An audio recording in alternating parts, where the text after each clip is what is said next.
I get to know Joe in his 60s. You understand? Then I further get to know him when he was working with Sutton. He called the first strike. He called the first strike at the railway building in Port of Spain. At that time, the bus concession was Motilal Moonan. The color of the buses was red and green, just like what they have here. And when we strike, Sutton say, unofficial strike. And we continue. When we get recognized, we further had a strike for 55 days when we threw myself and George Weeks and all these fellas blocked the gate in PTSD.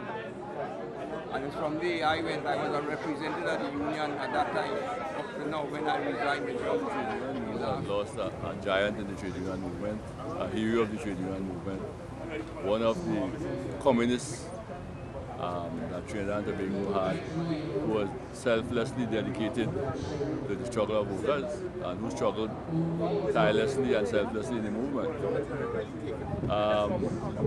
You don't have people like that in the movement anymore. Names I can remember, Joe Young and George Weeks stood out in the forefront of the struggle for workers. And history, the Trinidad history of the trade union cannot be written without mentioning these two persons. They were the ones who really led the struggle. And I'm talking about as progressive leaders of the movement. Right? I never see dress. Nobody could challenge the service that these comrades have contributed to make the trade union movement what it is today.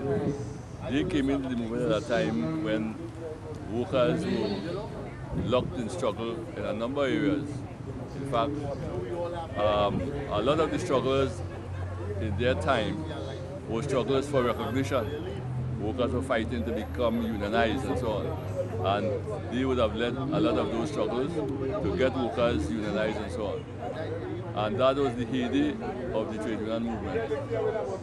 Joe Young and George Weeks represented the finest era. I would have met Joe Young in this very building that you are interviewing me in, because I was assigned by the Bank and General Workers Union to spend some time at the Transport and Industrial Workers Union to develop some skills in the area of industrial relations, representation at the bilateral level, conciliation at the Ministry of Labour, and most importantly the Industrial Court.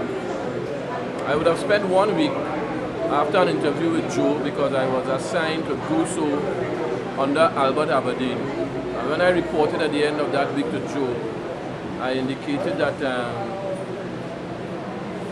I was a learner of being thrown into the deep end, not someone who could sit and observe and grasp and learn. And Joe very kindly told me that he understood and advised me that whenever I needed his assistance, whenever I needed his advice, that I should feel free to call upon him. And it is what I did. And I can safely say that myself and other officers of the Bank and General Workers Union at that time, that whatever skills that we may have developed was very, very much done so in conjunction with advice given by Transport and Industry. My mind is when Joe was working at the university and recognizing that he was like a consultant to the workers at the university, and he decided that he's going to move this whole group of people onto OWTO. So that is one of the things, recognizing the man he was, not thinking about himself alone, but thinking that he needs to move these people into a union as for them to be able to fight. It's very interesting that just recently I launched a reviewed edition of the History of the Working Class, which was a book that Joe, in fact, used to push me to publish. I started it as extracts in the New Beginning newspaper. And after about 3 or 4 of the extracts, Joe came to me and said, listen, you should put this out in a book. I said, but Joe, I have an idea to put a book out, but not now. And I wanted to continue with the extracts. And after a certain time, then put it in a book. But he kept insisting, get that book out now. And in fact, I did put that book out in 1973-74, and it was well utilized. Joe, as a young trade unionist, I knew Joe as one of the towering figures in the labor movement, comparable to George Weeks and some of the senior trade unionists. I know Joe as a revolutionary, somebody easy to talk to, somebody easy to communicate with, you know, and I know that Joe would be really greatly missed by the trade union movement and by labor and by the revolutionary movement. In 1983 at the university, at that time I didn't know anything about unions. I was a new worker at UE, starting in January of that very same year, and was having some difficulties with a staff member. And in a fit of pique one day, I left the office demanding to see everybody in the hierarchy of the university, when I was told by someone in the bursary named Mr. Precia, who I really needed to see was the union. And that is how I met Joe. After that, I myself became a union activist on the campus with the university and affiliated workers' union under Joe's leadership at that time. After the extent of that activism actually culminated in my organizing the workers of the university to join the OWTU, and that's how we became OWTU, an OWTU branch.